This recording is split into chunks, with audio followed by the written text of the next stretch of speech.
All right, Entre Architect community, it's 4 p.m. Eastern, which means it's time for today's Context and Clarity Live conversation. If we've never met before, my name is Jeff. I come here every weekday afternoon at 4 p.m. Eastern for one reason, so that we can find clarity around the things that matter most to you, the architect. Doesn't matter if you're the employee of a firm or you own your own firm. Maybe you've circled a date on the calendar. You said 2022 is my year and you're on the runway to starting your own thing. Or maybe you have owned your own firm for a year or 10 years or, I don't know, 29 years, and you're starting to rethink or reimagine what that firm could or maybe even should be. All of the topics that we cover, one topic every day, all fall under the broad umbrella of the business of architecture, and they're all the need to know topics for the success of small firm architects just like you. So thanks for joining us today. As you get here, these Thursdays, Context and Clarity Live. These are special days where we're broadcasting out all over the internet. Our goal is really to break the internet because we're going out to a couple of Facebook groups and LinkedIn, Twitter, Twitch, YouTube. So wherever you are, let us know that you're here. First of all, let us know where here is for you. Where are you joining this conversation from? It's great to have you here. I see Scott Thrift. He is, I've got to click on this. He is on my screen, I believe. He's the first in today. So Scott Thrift, you are the winner of today's John Kinney Memorial Crocheted Bathtub Award. Thanks for joining us today from sunny, very sunny. He says very sunny San Francisco. Glad that you're here. As always, I'm joined by my co-host Katharine MacPhail. Hi, Katharine. Oh, hey. Hi, Jeff. It's been a couple of weeks, so I'm not as with it as I usually am. It Hi. has been. We might be a little rusty. We've Maybe. taken our traditional 2-week midsummer break off, and um, just before we went live, I was still checking some settings to make sure I still remembered how to do all of this. So glad that Yep. you're here. Where are you Glad to today, be here. by the way? I am in Fairhaven, Massachusetts, my new home. Mm.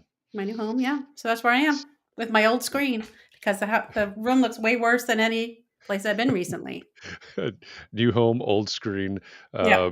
A change for Catherine. She has a brand new location. Mm-hmm. Glad you were able to make the commute to join Yep. us today. So am I. Jessica says she's logging in from LA, Los Angeles. Was really pleased to have learned about 400 Forward from an earlier thread about today's conversation. Just donated and hoping you'll talk a little bit about it here. Well, you can be sure we're going to talk a little bit about 400 Forward today. We'll clue the rest of you. Anybody else is going, what the heck is 400 Forward?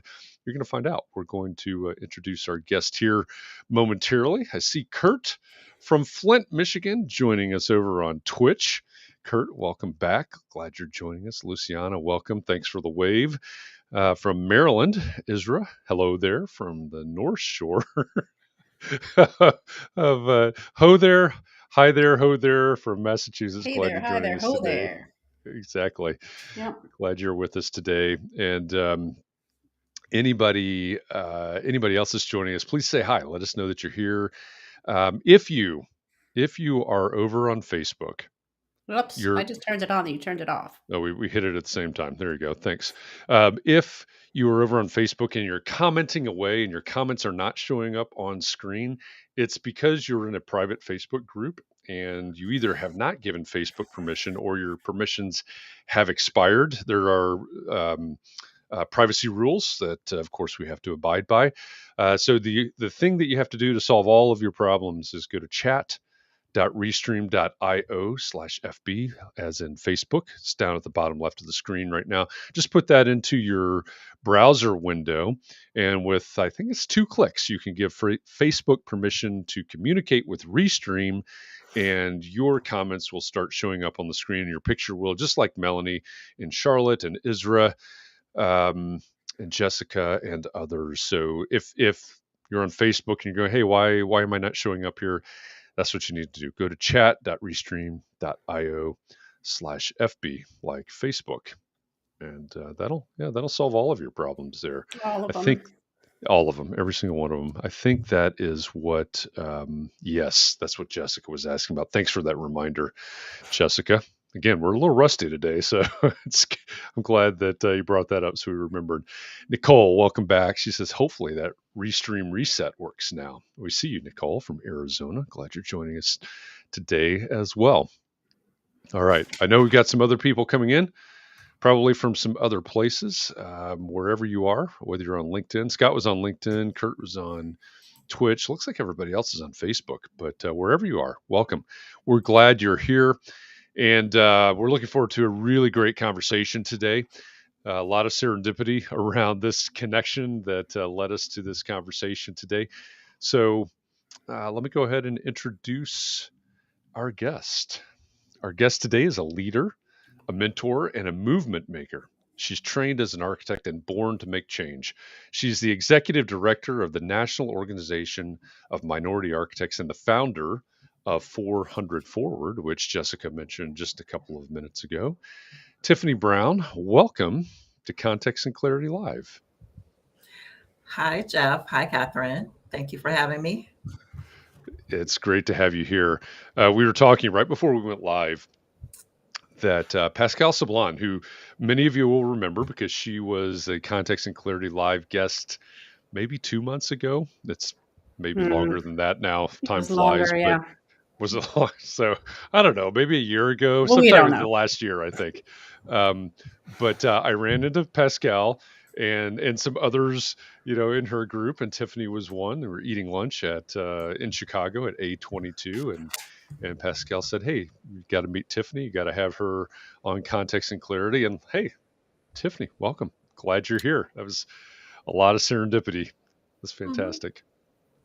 Yeah, that was a good lunch stop. We ran into quite a few folks during that lunch stop. So glad to meet you. Good. It's great to meet you, and I'm glad that you were able to join us here. We're really looking forward to this conversation.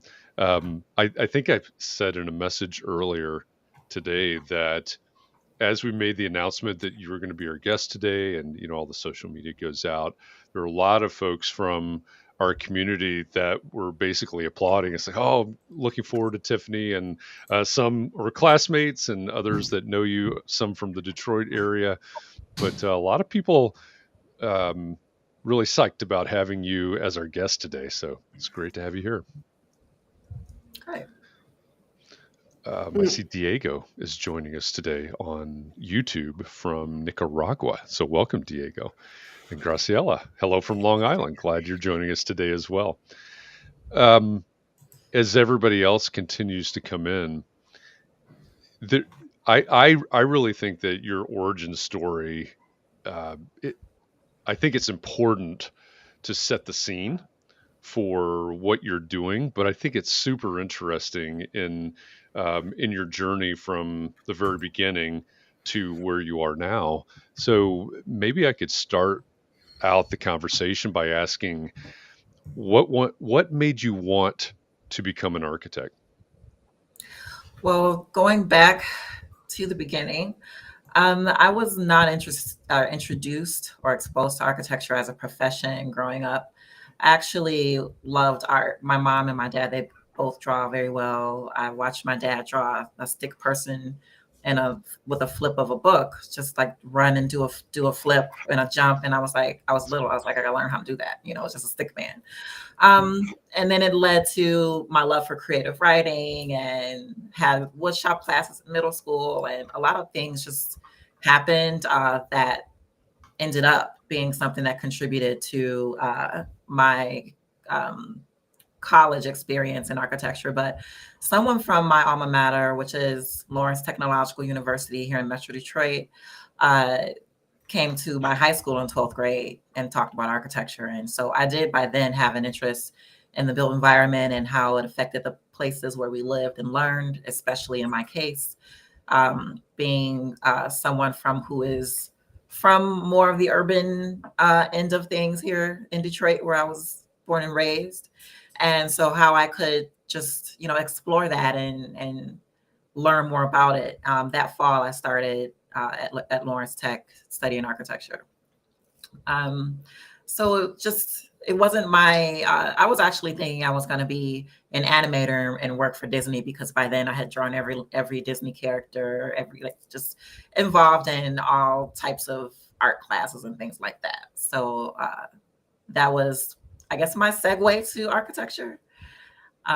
Just starting there, very green, with a lot of my peers who might have had parents as architects, and maybe some type of vocational program at their high school. That wasn't, I didn't have that opportunity in high school, but I still realized my love for architecture during my college years. Do you think that helped you or hurted you, or maybe neither? Not really being exposed to architects prior to school. Well, I would say both, because even though I was considered a scholar in high school, when I got to Lawrence Tech, I just was not on the same level as my peers as far as having had certain calculus classes and things that I would have needed for structures classes and just those types of advanced learning. But I think my upbringing has contributed to why I do so much public speaking, and like my experiences have just been of interest to a lot of people who want to help change my experience, including myself. So I don't think I would change it. I do think that growing up the way I did and experiencing architecture the way I did just really built up the tough skin that I needed as I faced each challenge along the way. So that was one reason why I did start 400 Forward. So I was actually working for the first Black architect that I had ever met. I actually got lucky and got that job as a sophomore. And it was at Hamilton Anderson Associates here in Detroit. And I was able to work on project types similar to the one like where I grew up. And it was just the first moment, like full circle moment, that architecture exposed me to being able to go back to that neighborhood. It was actually a housing development, and oversee construction of where I grew up. So that was like a big part of my life. And working on another project where I was overseeing demolition for that type of housing project, that was when I realized like there just aren't the voices that will be using these spaces or have used these spaces are not at the table for their redesign. They're not part of the project teams. They're not part of the construction teams, and so that really made me start to do some research on where we are. Where are the Black architects? Where are the Black designers? More importantly, the people in Detroit who really made our city and the culture here what it is. Like where are they? Are they being included? So that's when I found out that the 400th Black woman had become a licensed architect. That was back in 2017. And I mean 400 of all time, not 400 of like the last 10 or 25 years, but 400 I think of all that's time. that's really important to understand, is we're talking about the history of the United States, the history of architects in the United States. It's at that point 400 total. So sorry to interrupt, but I think we really need to make sure that we understand that, it wasn't like 400 of the year or something. Mm-hmm. It was the entire history.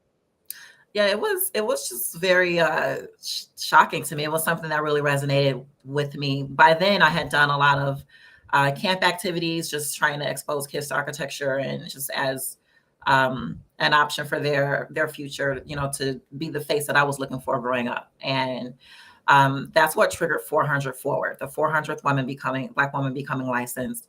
And how can I go and seek out and support the next 400 women with a focus on African American girls in my city? That's really where it all started for me. And with 400 Forward, it's mostly about mentorship and outreach. Like there are 3 things that you might find on my website: mentorship and outreach, financial support, and community engagement efforts, where we've partnered with Ford Motor Company. We've partnered with the Detroit Land Bank, just getting girls, middle school and high school aged girls, involved in learning what we do in the field of architecture, learning about the software that we use, how to space plan, just so that they can have at least a little bit of that background when they start. I mean, when I was their age, I went to college not even knowing what the word elevation meant, or not even having ever seen a scale. And I was expected to know these things. And I just kind of had a lot of things working against me because of the things that I did not know and had not been exposed to. So with 400 Forward and the help of those who support the mission, I'm able to make that change for girls that look like me and everyone, you know, honestly, so that we can have an understanding. Going to a school like Lawrence Tech, and I see the comment and the chat here about meeting some folks who went there. I like to say that's where all the smart people go. You know, not everybody might agree with that, but Fair enough. it's one of I went to Ball State. I'm not sure that I would go Mhm. as far as to say that's where all the smart people go. So It's you can, because Lawrence that's in Tech can have Ohio. it. Ball State's in Ohio, so you know we've got that Michigan and Ohio rivalry there. That's a good one. Yeah, so it's really been very rewarding for me. It brings me joy to be able to call some of the professionals who submit applications for. One thing I do is provide a full scholarship for ARE exams through 400 Forward, and if I could call someone and say I'm going to pay for all your exams, it just brings me joy to be in the position Oh, to that's do awesome. that Yeah. and provide that access. It honestly does. And for anybody that wants to know more about 400 Forward, I would encourage you after we're done with this conversation, the URL is at the bottom left of your screen right now. It's 400forward.com. So go check that out, and maybe you can help Tiffany help the young ladies, young women that are involved in 400 Forward. Yeah, so there are a couple of questions in the chat that I just wanted to touch on. Yeah. Yes, the number is now 500. Yes, it's a very small move of the needle, and it did happen in just 5 years. But I think now that there's more, because actually 400 Forward started about 4 or 5 years ago, right? So now that there's much more uh, awareness of that being the case, I mean, it's obviously not a reflection of what our communities look like. I think there are many, like, there's so much more resources now that are helping with the barriers that are out there. And I think if we just continue to make that type of move, that number, it'll be slow, but it'll continue to rise. So yeah, there are a lot of initiatives in place and a lot of resources out there now that weren't there before. Yeah. I was reading in one article where it was talking about you and talking about 400 Forward and so on. And there's the Michelle Obama quote: "You can't be what you can't see." And you have talked about the idea with 400 Forward, girls that are, is that right? Girls that look like you. I don't know if I might have gotten that backwards somehow, but how important, and you also mentioned the stakeholders, right? In these architecture projects. So those are not necessarily the same thing, but how important and why is it important for young girls to see a professional that looks like them? And then, well, let's start there because that's two different questions. Why is it so important for them to see someone that looks like them? Well, there are some people who think programs like NOMA, like those types of things are not necessary. And if like you can't be, if a child grows up and wants to be the hero or wants to see themselves as a hero, like they're looking for that example. They like, how do you imagine and be something that's not there? You know, and it's funny that you mentioned Michelle Obama because of efforts like 400 Forward and finding out that that's what my passion is. Like, it really took me down the path to meeting Michelle Obama. That took place at the 2018 AIA conference in Orlando. Yep. And it's just to hear her say that quote that you just made, it's true. Representation is important. And it is something that I did not have, and I was desperately needing, really. When I did find NOMA, I didn't have NOMA as a student at Lawrence Tech. But when I did find it, it was like finding Wakanda for me, to be able to look out and see a sea of people who look like me doing something that I'm striving to do. Otherwise, it just seems like I'm limited to what I'm capable of doing, and that was one thing that I experienced growing up. We didn't have a lot of people coming to my elementary school to talk for career day and things like that. And when they did, they would refer to us as disadvantaged youth. And it really made me feel like there's a limit on what people see me as capable of because of what I look like or because of where I live. And that could be detrimental to some people. I was just determined to fight my way out of that box, but some people did not make it out of that box. And so, that is why it's important. There's a quote. Go ahead. Question. I was just going to say there's a quote that says, it's by Yara Shahidi. She's a really dynamic young actress who I try to use as a model for all of my mentors. But she has a quote that says, "You are the anomaly if you succeed, and the expectation if you fail." And that really just speaks volumes, because it is who I am. I could have. People expected me to not do, like, there aren't many architects who come from where I come from, or designers or industry leaders that come from public housing, and because of my experiences, I've been able to be an expert contributor to books. I've been able to be featured in documentaries and all these speaking engagements, just to share my story, because it's a story of inspiration. And along the way, I always talk about how representation is important. Does that make you a better architect?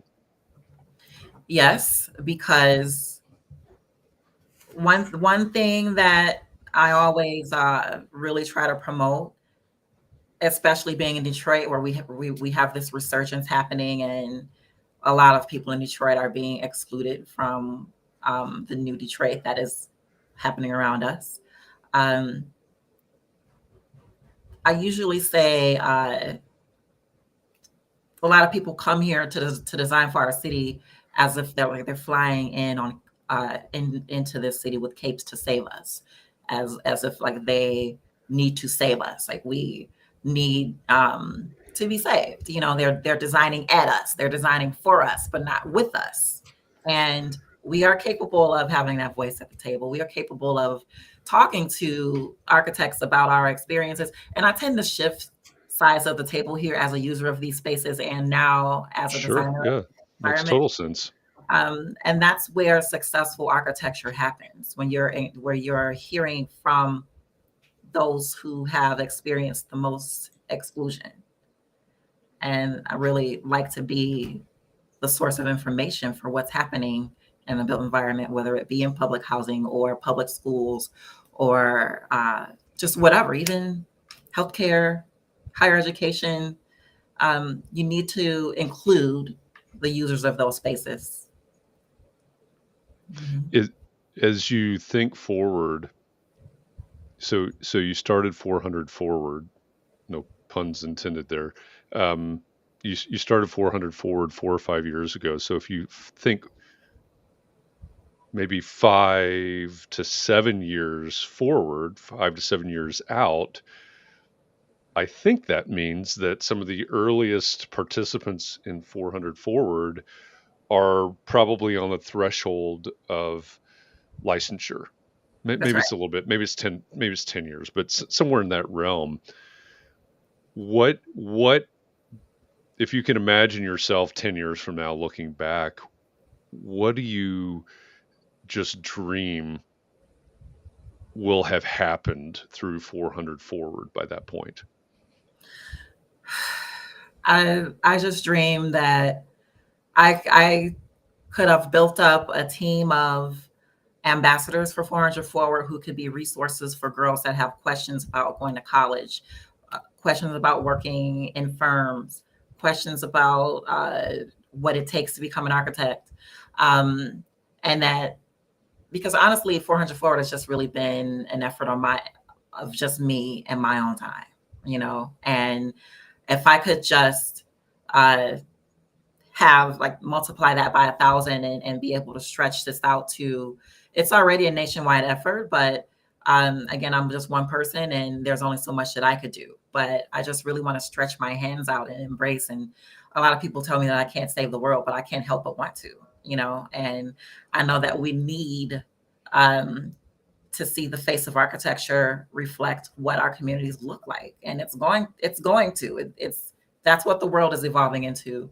And so that would be my dream, is to just make sure that I'm able to have a presence in every city and have people who want to push the mission forward alongside me, reach as many girls as possible.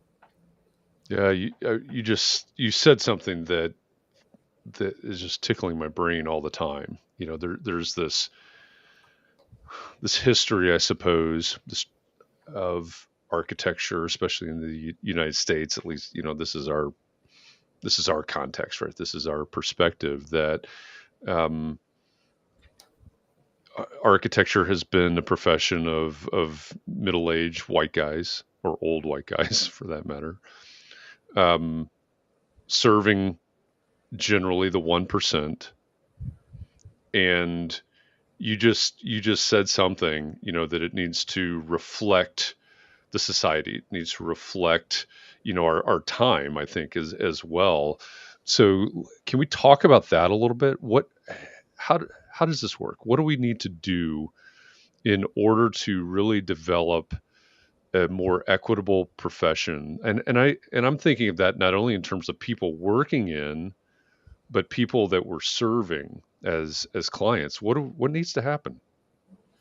I think we continue to educate as far as our clients go. Like, there are a lot of times when we have these community engagement efforts, and now I think architects and those in the built environment are learning more and more that we need the buy-in of the community. We need the buy-in of the folks in the neighborhoods to have a successful piece of architecture there. And if they don't know what we're doing or understand what we're doing, I think they don't really value it or understand it. And that's why we feel like we're not paid what we should be. And we have the same education and spend the same amount of money on college as doctors and lawyers, but they're paid so much more than we are. It's because the value of architecture needs to increase. So, I mean, if we continue to educate the public about what we do and why it's important that you don't just go around us to a contractor or an engineer who thinks they can do it. That's what it takes. It takes everyone to just make this effort to get the public to understand what we do, for one. And then as far as architects and designers in general, we just need to make sure that we're doing the research when we're coming into these cities. We're coming in with good intentions. We're not just coming in because it's affecting the bottom line of our projects and our firm profits. We have to take the time to provide opportunities to people that don't look like you. And does that mean you mentor someone who does look like you? Absolutely. That's how one of the ways that I got here is when I was working in a firm, most of the men in leadership or the people in leadership are white male in this industry, especially. And so they are the ones who are able to offer the opportunities to people who look like me. And a lot of times, if they are more comfortable doing that with someone who they can relate to, I've seen too many times where there's someone that I've gone to college with, or we've come out in the same year, and he's in a position where he's just 80-year-old guys away from becoming CEO of that company.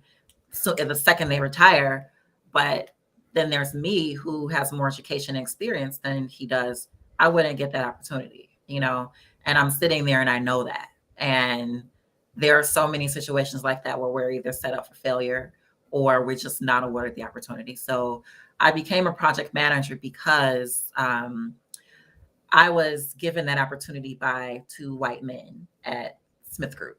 And Carl and Jeff Hausman just became a fellow back in Chicago, but I trusted them. I know that they weren't asking me to do this because they needed a Black person to be on this project team. They knew that I would not be going for that. They knew that I wanted to eventually be in executive leadership and project management. And so they saw an opportunity for me on a project that they could have very easily walked away from. It was not something billions of dollars that Smith Group would have gotten. But they took that approach and provided the support that I needed to make sure that I was getting trained, to make sure that I knew what to do and where to be.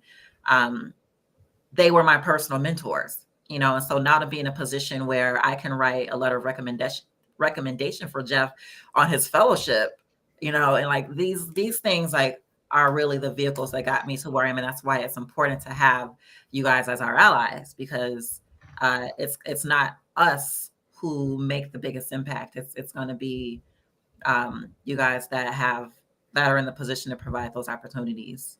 And I have a Master of Architecture, but I also have an MBA. So I already knew at Lawrence Tech that I did not want to own my own firm, and I did not want to be project architect. And I knew that our degrees in architecture are very specific to architecture. So having an MBA really helped me become a well-rounded manager and go into construction management and go into then project management and now into association management. But in all those arenas, it's pretty much, led and paved out by white male. So that's why that partnership and that understanding is necessary. It's important. So along those lines, we kind of briefly discussed this before when we were backstage, but is it helpful for all of us to support NOMA, like non-minority architects? Would that be a welcome thing, or should we just not? So it absolutely is a welcome thing. We have a lot of members who are white male, a lot of members who are Latina, a lot of members who are Asian. We have had an Asian president of NOMA. NOMA was started by 13 men, 12 of them African-American men, because it was an effort to try to provide an opportunity for Black architects to get more project work and more visibility and just be acknowledged in this industry 50 years ago. And at that time, Whitney Young was making a speech to folks at AIA saying, we need to do something now, or we are doing a disservice to those who are coming down the pipeline. And I always say that he's talking about me, the Jane Jacobs, the Robert Moses fight. Like I am a resource of that type of environment that Robert Moses was running around creating in New York with public housing and trying to shut people in who are low income and exclude them. But because there are our allies who are not African American, like we need that partnership.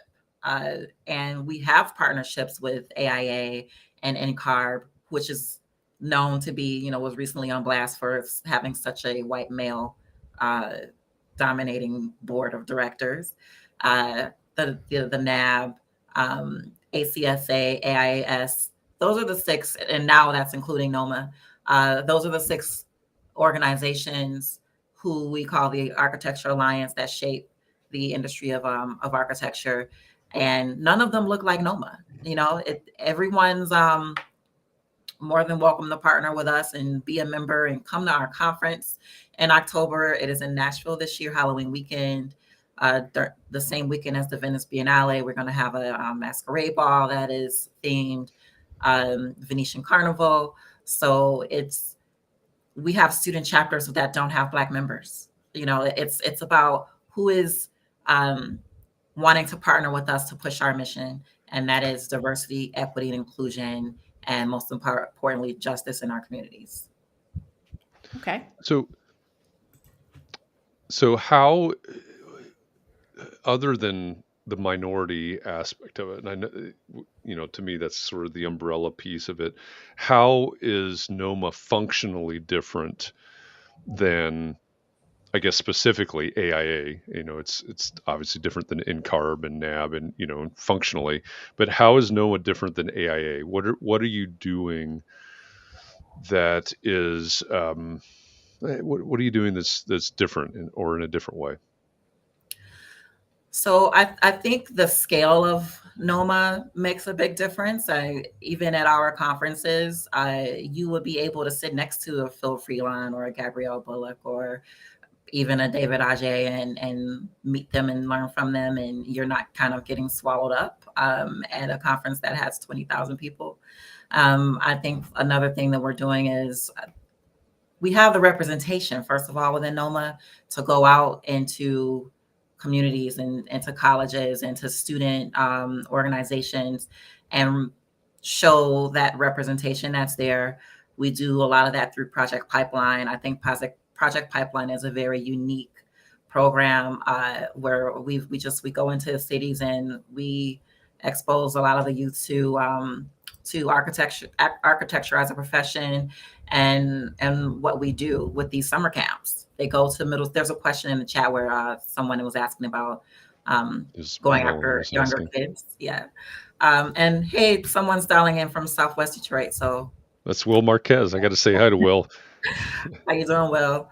And just being able to go in through Project Pipeline and create, just very young designers or urban planners or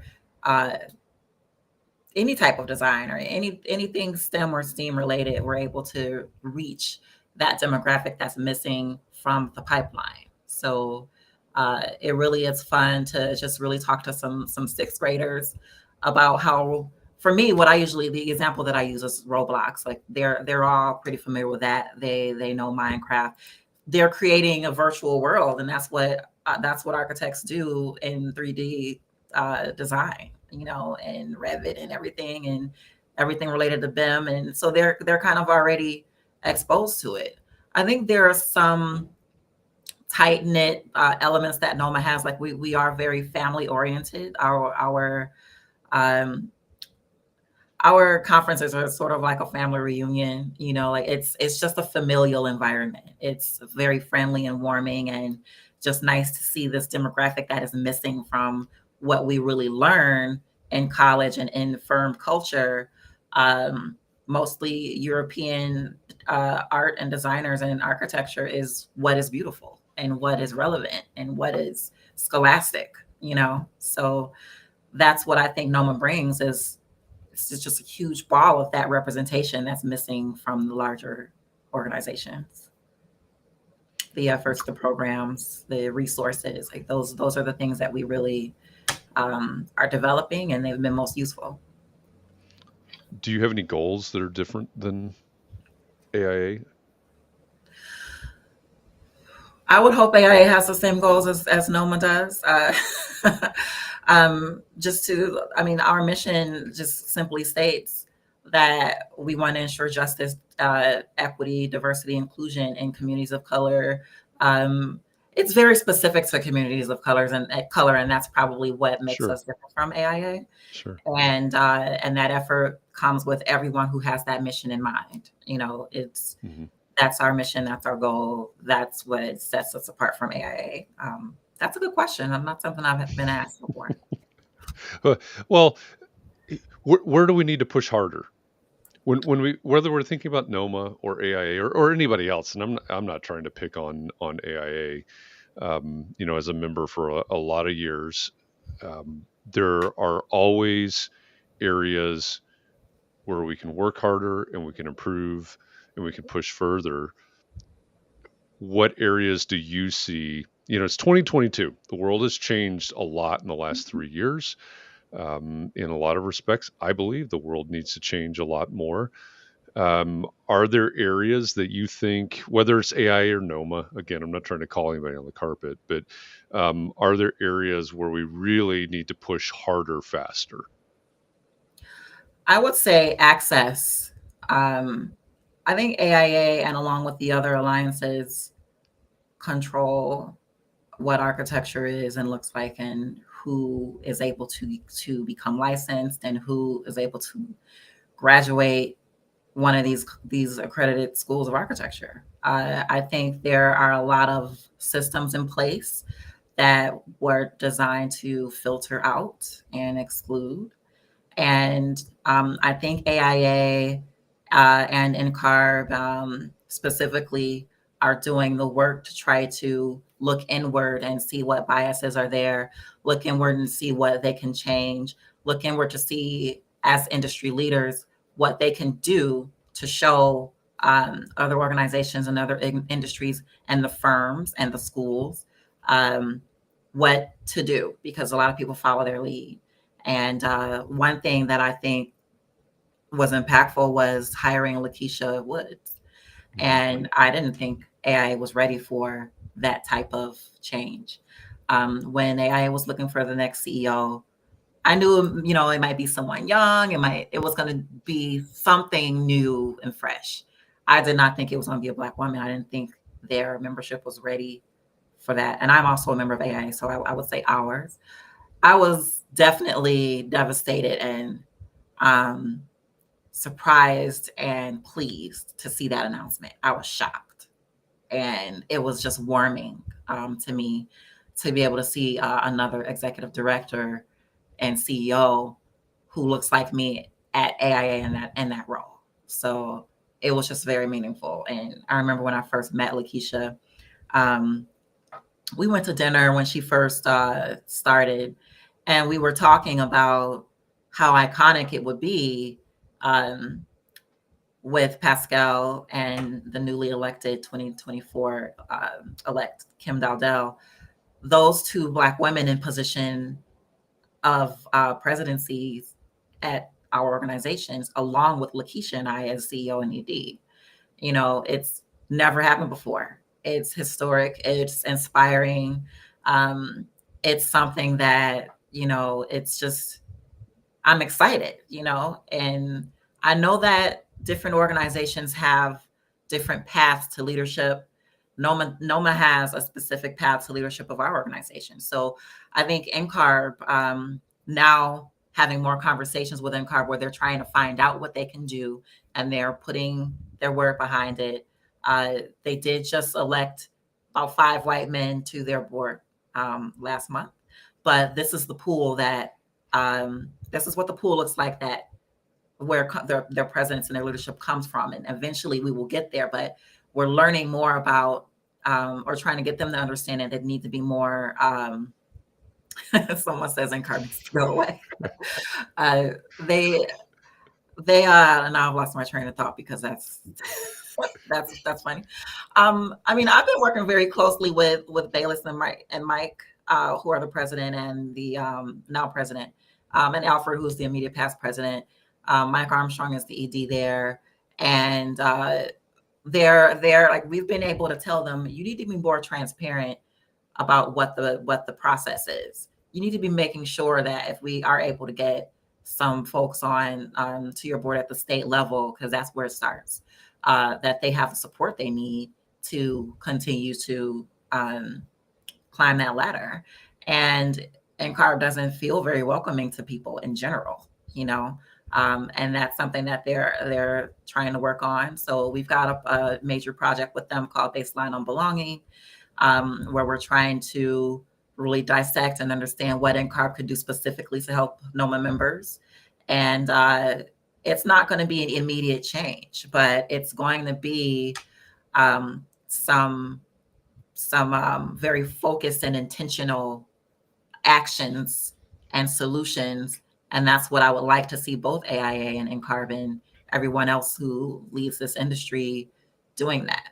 We can't continue to be a petri dish for surveys and pulling data, and then nothing else comes out of that except a report. What are the solutions? What are the action items that are going to happen from this? And one of those major things is access at a collegiate level, at firm culture, the licensure process, the accreditation process, because a lot of us are going to community colleges that don't really allow us to become licensed down the line. So it just takes the effort of all of us, and not for us to be working in these silos that everyone's used to being in. You just cracked the door open to one of my favorite or least favorite topics, I guess, depending on how I think about it. So apologies to everybody, but I'm going down this road. I see the total alignment between AIA, NCARB, and NAB. You can find the exact wording and quotes from all of the organizations where they talk about path to licensure. When I teach my pro practice class, that's one of the things that I'm required to cover, I guess. We just went through reaccreditation, so that was one of the boxes that had to be checked. But I don't think that's the appropriate language. It's my personal feeling, because I don't think it's inclusive. I have a question as to whether or not everyone that goes to architecture school needs to become a licensed architect or registered or whatever your state calls it. I prefer path to the profession, because I think that opens the door to Lawrence Tech, to community colleges, to Ball State, where I teach, to SciArc, to other places. I think it's more realistic about relative to what the profession actually needs. My personal belief, and I think it also leaves the door open for all of the impact you can make beyond school, certainly, because that's that little bit of context. Right. But beyond school, and what you can do with your training and the impact you can make in your community or whatever it is that you want to do. You can be executive director of NOMA, start 400 forward, or sky's the limit. I mean, we need a lot of people doing a lot of things. So that's one that really gets me, is when we're debating, what is somebody called? Are they called an intern? Or are they called a whatever path to licensure and all of those things? What do we need to do to going back to before they're sixth graders, right? Going back to that part of the conversation, what do we do to make the entire journey more inclusive? I love the idea of being more transparent, because I really do think that's a huge problem. But I think even the semantics are problematic at this point. I agree. So what we can do for sixth graders and middle schoolers, and a lot of times those kids, they know what they want to be and do for a career. And now, especially if they're showing some interest in engineering, you have colleges going after them in middle school, offering them scholarships, trying to guarantee that they're going to come to their school and study. They're going after middle schoolers. So if we can get to them and just make sure we're teaching them that it's a noble thing to become an architect. Of course, it's not going to be something that is easily handed out. And you can just, if you're responsible for the life, safety, and the health, safety, and welfare of the public, it's a noble thing to do that.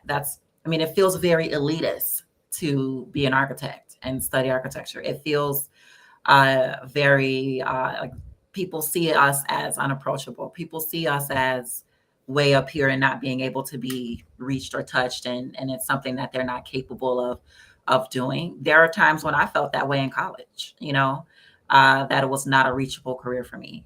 And as a sixth grader, I don't think I would have ever thought I could be an architect. And so we just need to make sure that we are showing the versatility of what you can do with an architecture degree. I know people who work for Pixar. I know people who do work for Disney that have backgrounds in architecture. I know people who are doing amazing things and specifications. Hello, Amy Baker, my LT fellow alumni, who is doing amazing things in that realm of specifications. Just, it doesn't really, we have to make it feel like more of a reachable. Oh, Amy's here, and I could see her in the chat. So that's that's what took me there. The semantics of it all, just I mean, professional practice was not my favorite class. I think it was mostly because of my instructor, but it was very informing as to, you know, what you need to do and what you need to be. I mean, just redefining a lot of these things, even the SHW itself.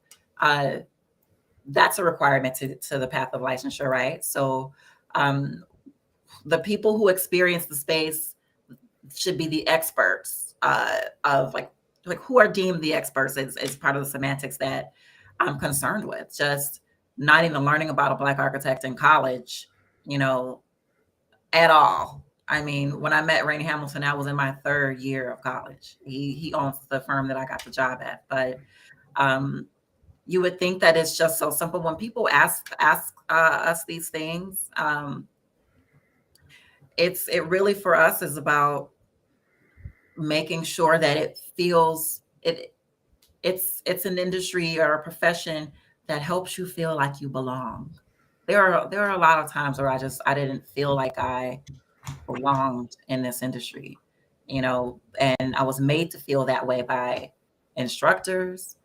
I was made to feel that way by peers and coworkers, and um, I think now we're in a position because so many people, like I think after the murder of George Floyd and the microscope that's been put on all things that have still have systemic racism embedded in the processes. Now everybody's wanting to um, really find out what can be done, and for us, it's just like it's always been something that I talked about before that happened, you know, and experiencing architecture as a 6th grader or as a 5th grader. I actually have a 5th grader now who's about to go to 6th grade.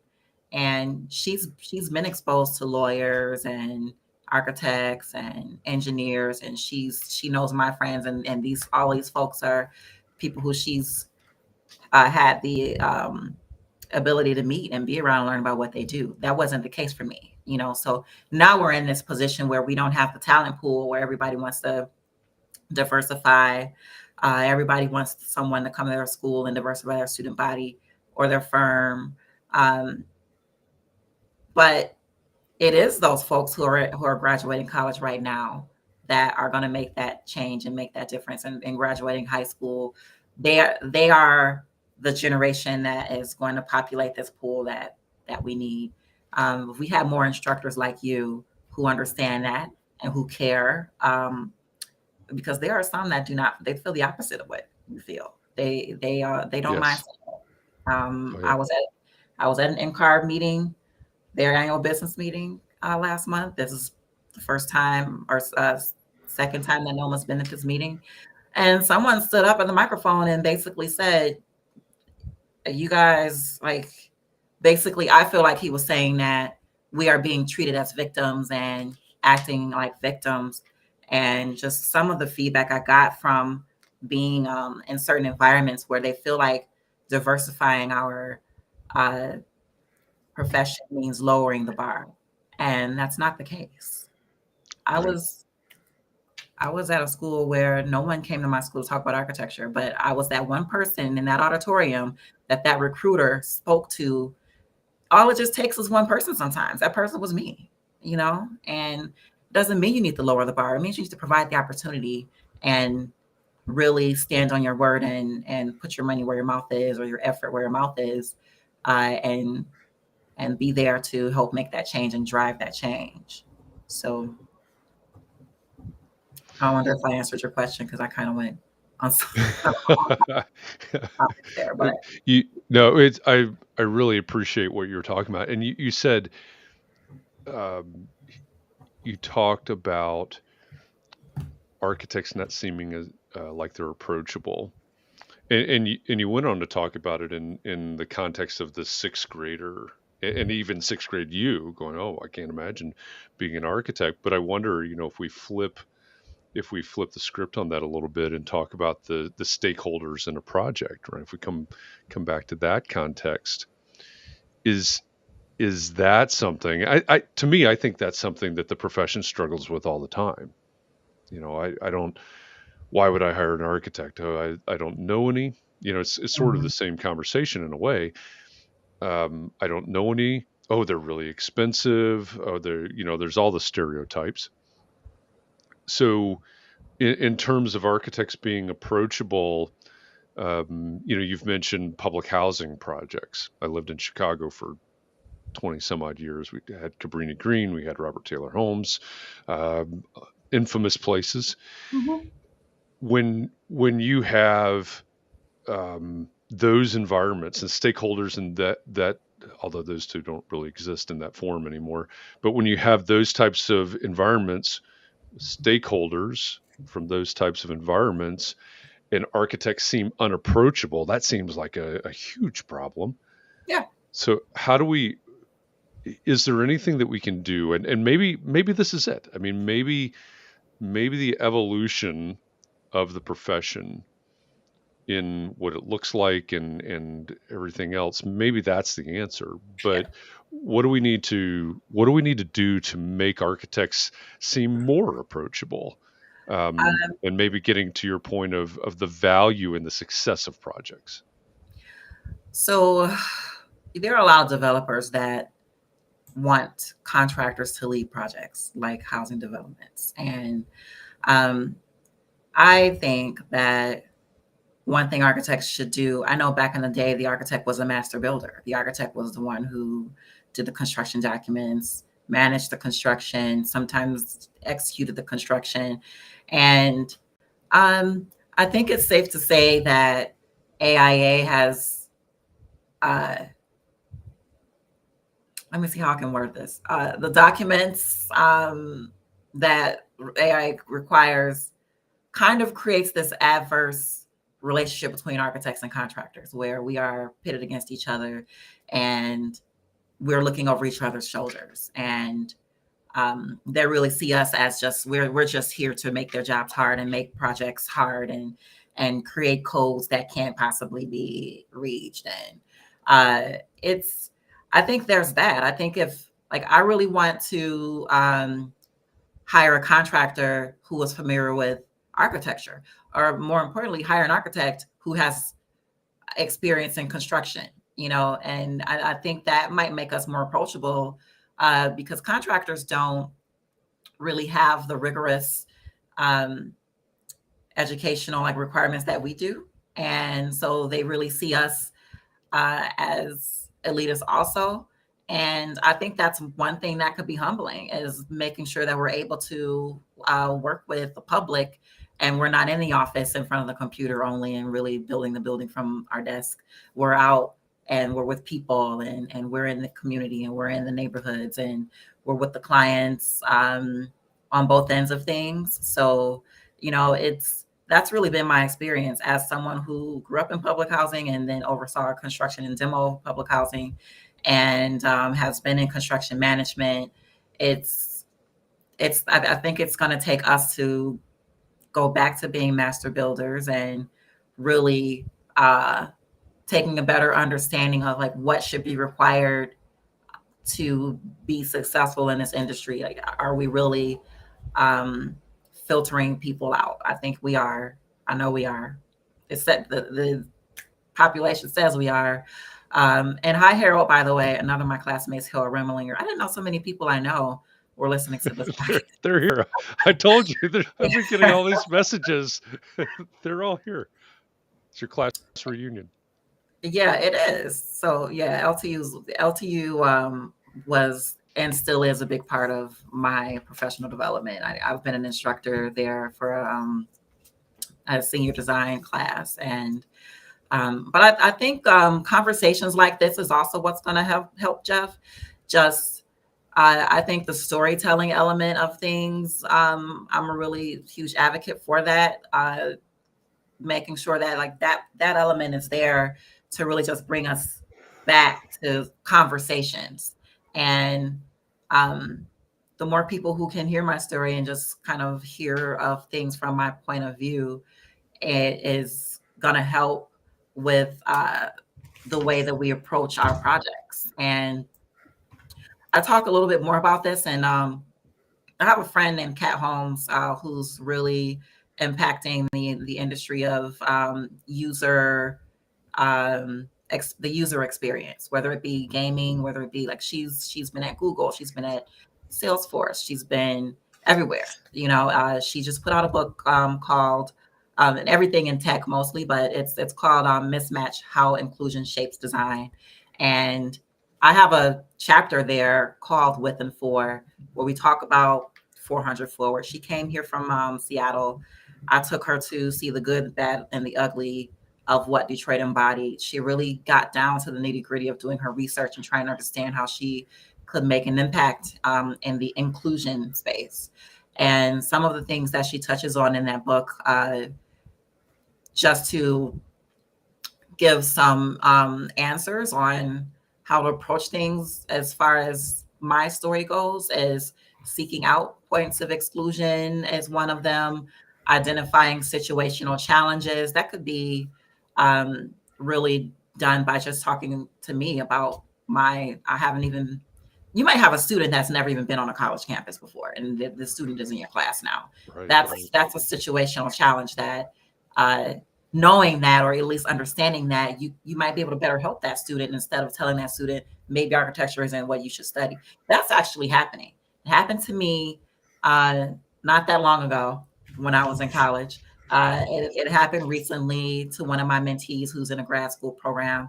Other things like recognizing personal biases. A lot of times folks kind of come in and insert their understanding or needs on what a project should be in the way it unfolds. Just those are the types of things that you can find in that book, and just learning more about storytelling. Like, the book is full of stories about how cars are exclusive to the male use. So like when they were first created, it's storytelling and learning more about experiences of those who have been excluded or feel excluded is how we will make the change. Conversations like this. I could not have planned it any better for you to kind of come around and start talking about storytelling, because one, I've studied storytelling, has been a part of my work for a long time. I've been studying storytelling for a long time, and one of the things that we always say is the story you tell yourself is the most important story. And then another foundational piece of that is that successful storytelling requires that the listener or reader, or however they're consuming it, is able to identify themselves in the hero. I agree. And I think what you're doing is perfection when it comes to those two things. I mean, your ability to tell yourself the story from the time that you were a little girl to where you are now, and then translate and tell that story so that others can see that and follow in your footsteps is just truly inspirational. So I really thank you for what you're doing, and thank you for being here and sharing your story, continuing to share your story, and helping us understand what we can do and how we can help. So Tiffany Brown, thank you very much for this conversation. Thank you so much for having me. I appreciate your interest and just hearing more about who I am. And I appreciate all the readers. I've been seeing all of your comments. Yes, everybody should join NOMA. And stop paying Ed Car. So yeah, that's a good one. So just if you can at least join us in Nashville. We just launched registration for our conference yesterday. So we would love to see you there. We will be in Portland. Ooh, I probably wasn't supposed to say that yet because it hasn't been announced yet. Yep, breaking news. Yeah, we didn't hear anything. 2024. But yeah, it's just been a journey, and I am honestly just doing what I love. I am doing what I'm supposed to be doing. And it led me to meet Michelle Obama. It led me to meet Barack Obama, President Obama, when I was in Chicago. And I don't know if there's anybody who can say that they've met both of them at AA conference besides me. So that's a good point. Yeah, it really has been a rewarding journey for me, and I just like to talk about it. Yeah. Well, thank you for sharing all of this with us. And everybody that's out there in the audience, whether you're live now or you're watching or listening to this later, two resources, two places to go. NOMA, NOMA.net is the address for the website for the National Organization of Minority Architects, and then 400 Forward, so 400, the number 400 Forward spelled out, jam those two things together. 400forward.com is the URL for Tiffany's movement. I'm going to call it 400 Forward. So check out both of those places and or both of those sites and support them. Do what you can to help change the story and help us move everything in a positive trajectory. So again, Tiffany, really appreciate you joining us here today. Everybody in our audience, thank you. Just a reminder that next week on Context and Clarity Live, we'll be joined by Michael Ford, the hip hop architect. We've been waiting a little bit. Michael is a recent recipient of the Young Architect Award in Wisconsin.